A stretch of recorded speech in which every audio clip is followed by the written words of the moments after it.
Hello everyone and welcome to JP creation. ये video में हम देखने वाला है कि स्टेयर्स जो है स्टेयर्स प्रॉपरली इस तरह से स्टोन टाइप स्टेयर्स है थोड़े से, और इसके ऊपर हमें वो इमेज लगाना है। जिस तरह के आप इस तरह के ड्राइंग वाले जो इमेजेस देखते हो ना, पेंटिंग वाले, ये इमेजेस को हमें इसके स्टेयर्स पे लगाना है प्रॉपर इन पर्सपेक्टिव व्यू। तो ये लगाने के लिए हमें पहले क्या क्रिएट करना होगा, यहाँ पे एक न्यू लेयर। तो न्यू लेयर क्रिएट करने के लिए आप कंट्रोल शिफ्ट एन प्रेस कर सकते हैं। कंट्रोल शिफ्ट एन प्रेस करके एंटर प्रेस करना है ताकि एक न्यू लेयर क्रिएट हो जाए। न्यू लेयर क्रिएट करने के बाद फिल्टर पे जाना है। फिल्टर में जाने के बाद यहाँ पे आपको ऑप्शन दिखाई देगा वैनिशिंग पॉइंट। इसका शॉर्टकट की है control alt V. So control alt V press करोगे डायरेक्टली तो भी आप वैनिशिंग पॉइंट में चले जाओगे। यहाँ पे आने के बाद आपको एक प्रॉपर यहाँ पे रेक्टेंगल क्रिएट करना है। जिस तरह से यहाँ पे स्टेयर दिख रहा है सेम उसी तरह से। तो यहाँ पे मैं क्लिक करते हुए एक रेक्टेंगल क्रिएट कर देता हूँ। क्रिएट कर देने के बाद रेक्टेंगल कौन से कलर में अपीयर कर रहा है, यहाँ पे येलो। तो येलो कलर में अगर दिख रहा है मीन्स उसके अंदर मिस्टेक है, या फिर रेड कलर में दिखता है तो वो मिस्टेक है। तो हमें प्रॉपर ब्लू कलर में दिखना चाहिए। तो जैसे ही आप इसको एडजस्ट करते हो तो यहाँ पे इसका कलर चेंज हो जाएगा। कलर चेंज कर देने के बाद इस तरह से कुछ सेट कर लिया है इसको। देन यहाँ पे जो फ्लैट आपको दिख रहा है जहाँ पे हम फुट रखते हैं वो वाला एरिया क्रिएट करना है। थोड़ा सा इस पॉइंट को ऊपर की तरफ रखना होगा यहाँ से। डन।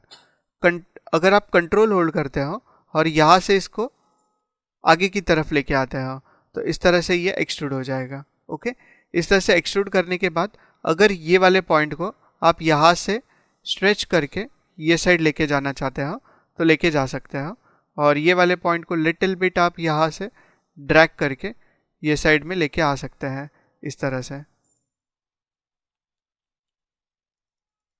इसको प्रॉपर जूम करते हुए हमें जूम करने के बाद इस तरह से ड्रैग करना होगा। फिर से जूम आउट कर लेते हैं। जूम आउट करने के बाद अगर आप कंट्रोल होल्ड करते हो और फिर से इसको नीचे की तरफ लेके आओगे तो आपको दिख रहा है यहाँ से यहाँ तक हमने इसको प्रॉपरली सेट कर लिया है ग्रिड को। और फिर से कंट्रोल होल्ड करोगे। कंट्रोल होल्ड करने के बाद इसको फिर से हम आगे की तरफ इस तरह से लेके आ सकते हैं इस तरह से। अगेन कंट्रोल होल्ड करके इसको नीचे की तरफ लेके आना है। देन फिर से कंट्रोल होल्ड करोगे तो ये आगे की तरफ आ जाएगा। आप देख सकते हो यहाँ पे ये परफेक्ट है, पर ये साइड में थोड़ा सा ऊपर की तरफ है। तो ओनली ये पॉइंट को अगर सिलेक्ट करके इसको नीचे की तरफ लाना है तो भी हम क्रिएट कर सकते हैं उस तरह से। जूम करके हमें करना होगा उस तरह से वो, या फिर यहाँ से इसको रेशियो में थोड़ा कम कर सकते हो इस तरह से स्केल डाउन करके। फिर से कंट्रोल होल्ड करेंगे। कंट्रोल होल्ड करके यहाँ से इसको आगे की तरफ लेके आ जाते हैं। अगेन कंट्रोल होल्ड करो और इसको नीचे की तरफ लेके आ जाओ। फिर से कंट्रोल होल्ड करना है एंड आगे की तरफ इस तरह से लेके आ जाना है। तो हमने पर्सपेक्टिव में ग्रिड क्रिएट कर लिया और उसके बाद ओके पे क्लिक करो। ओके पे क्लिक करने के बाद हमने प्रॉपर ग्रिड क्रिएट कर लिया है। अभी हमें वो इमेजेस जो हमने डाउनलोड किए हैं ये इमेज यहाँ पे सेट करना है। तो कंट्रोल ए प्रेस करेंगे ताकि इमेज सिलेक्ट हो जाए। कंट्रोल सी प्रेस करोगे तो कॉपी हो जाएगा। कॉपी हो जाने के बाद हमें इस इमेज पे आना है। कंट्रोल टैब प्रेस करके हम इमेजेस को टॉगल कर सकते हैं इस तरह से। और यहाँ पे आके आपको फिर से प्रेस करना होगा control alt V. Control alt V press करने से आप फिर से वैनिशिंग पॉइंट में जा सकते हैं। यहाँ पे आके पेस्ट करना है इमेज को। तो कंट्रोल प्लस वी प्रेस करके हम उसको पेस्ट कर लेते हैं। पेस्ट कर देने के बाद अगर मैं इसको ड्रैग करता हूँ इमेज को और इस स्टेयर पे पेस्ट इस तरह से ड्रॉप कर दूंगा तो उसके ऊपर आ जाएगा। पर ये सिर्फ इतना इतना ही इमेज आ पा रहा है बिकॉज इसको इमेज का साइज छोटा है यहाँ पे। तो इसको ट्रांसफॉर्म करने के लिए कंट्रोल प्लस टी प्रेस कर सकते हो ताकि मैं इसको ट्रांसफॉर्म कर सकूं। तो इस तरह से इस इमेज को ट्रांसफॉर्म कर सकता है। अगर सभी एक्सेस से एक साथ ट्रांसफॉर्म करना है तो उसके कॉर्नर वाले पॉइंट पे जाना है और होल्डिंग शिफ्ट आप उसको ट्रांसफॉर्म कर सकते हैं इस तरह से।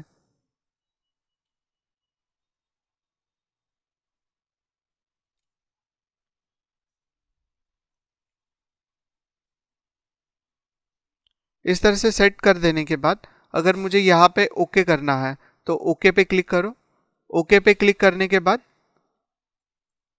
प्रॉपर वे में लगा दिया इसको, पर कैरेक्टर का जो इतना इतना पार्ट है वो हिडन हो रहा है यहाँ पे, तो इसको टर्न ऑफ करना है लेयर को और बैकग्राउंड लेयर को सिलेक्ट करो।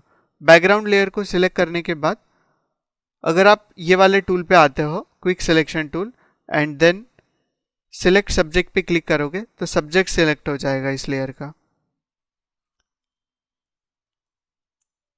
फिर से आपको क्विक सिलेक्शन टूल लेना है और यहाँ पे इतना इतना ऐड ऑन करना है, क्योंकि क्लोथ्स को डीसिलेक्ट कर दिया था उसने।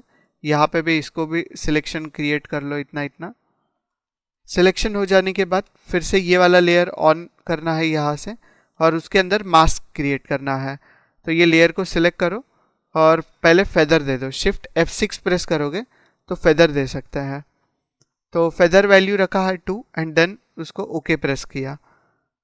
ये लेयर को सिलेक्ट करते हुए इस मास्क पे क्लिक करना है ताकि उतना उतना मास्किंग हो जाए।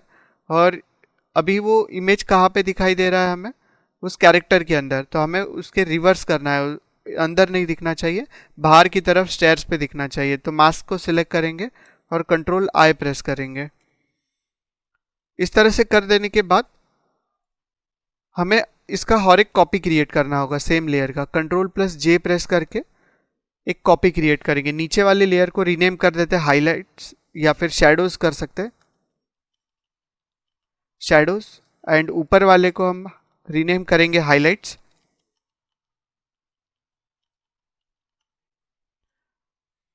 और हाईलाइट्स को कुछ देर के लिए ऑफ कर लेते हैं। शैडो वाले लेयर को सिलेक्ट करना है और यहाँ पे हमें इसका ब्लेंडिंग मोड रखना है मल्टीप्लाई। मल्टीप्लाई करने के बाद इस लेयर के लास्ट में आके यहाँ पे डबल क्लिक करोगे तो लेयर स्टाइल ओपन हो जाएगा। लेयर स्टाइल के अंदर हमें यहाँ पे नीचे एक ऑप्शन दिखाई देता है underlying layer. Underlying layer means नीचे वाले लेयर के अंदर से हमें कौन सा कलर निकालना है, डार्क कलर या फिर लाइट कलर। तो जो कलर रिमूव करना है वो कलर के स्लाइडर को हम ये अपोजिट साइड में ड्रैग कर सकते हैं इस तरह से। ओके, तो हम उसके अंदर से ब्राइट कलर को रिमूव करेंगे और ये स्लाइडर को लिटिल बिट ये साइड में लेके आ जाते हैं। अगर आप कंट्रोल अल्ट होल्ड करते हो और अल्ट होल्ड करके इस स्लाइडर को सेपरेट करते हो यहाँ से, तो कुछ इस तरह से ये दिखाई देगा। ओके, यहाँ तक हो जाने के बाद ओके पे प्रेस किया और जितने भी शैडोज वाले एरिया है वहाँ पे उस कलर को हमने प्रॉपरली सेट कर लिया है। नेक्स्ट हमें हाइलाइट्स को लेयर को सिलेक्ट करना है और इसको टर्न ऑन कर लो यहाँ से। ब्लेंडिंग मोड चेंज करके हम रखेंगे स्क्रीन, बिकॉज ये ब्राइट रहेगा। और इस पर डबल क्लिक करोगे तो हमें सिर्फ ब्राइट वाले एरिया पे देखना है, तो डार्क वाले एरिया से हम इसको रिमूव कर सकते हैं। तो फिर से डबल क्लिक किया था मैंने यहाँ पे, हाइलाइट्स वाले लेयर पे डबल क्लिक किया था और उसके बाद लेयर स्टाइल के अंदर अंडरलाइंग लेयर के अंदर डार्क एरिया से हम उसको रिमूव करेंगे और अल्ट होल्ड करते हुए इसको सेपरेट करके इस तरह से आगे की तरफ ले लो और उसके बाद ओके पे क्लिक कर दो जैसे ये हो जाए।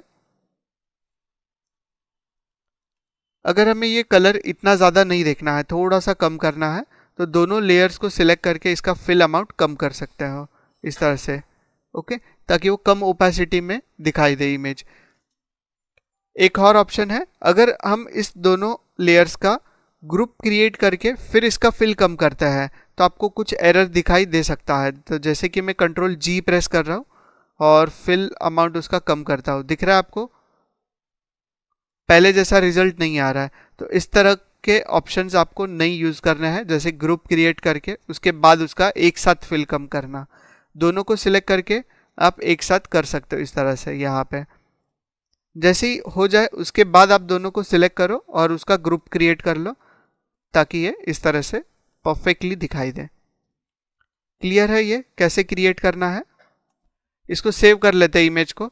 इमेज को सेव करना है तो control alt shift W press करोगे तो इमेज सेव हो जाएगा। एक्सपोर्ट पे क्लिक करना है।